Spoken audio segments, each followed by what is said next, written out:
একটি গ্রামে ছিল একজন চাষি, তার নাম ছিল রামু। তার এই বছর তার অনেক ভালো ফসল হয়েছিল। এর জন্য সে এই ফসলগুলো থেকে অনেক বেশি টাকা উপার্জন করে। আরেকদিকে ছিল নানি। সে ছিল অনেক ভয়ঙ্কর একটি মানুষ। তাকে সবাই ভয় পেত, কারণ সে মানুষকে খুন করে, টাকার জন্য মানুষকে খুন করত। দুজনেই একদম উপাধি।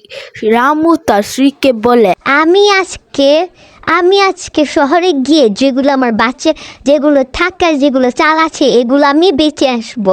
পরে যে কথা সেই কাজ। রামু পুরো সকালে সেখানে চলে যায়। রাত্রে আসার সময় রামুর ওইখান থেকে আসা হচ্ছে গিয়ে নানি।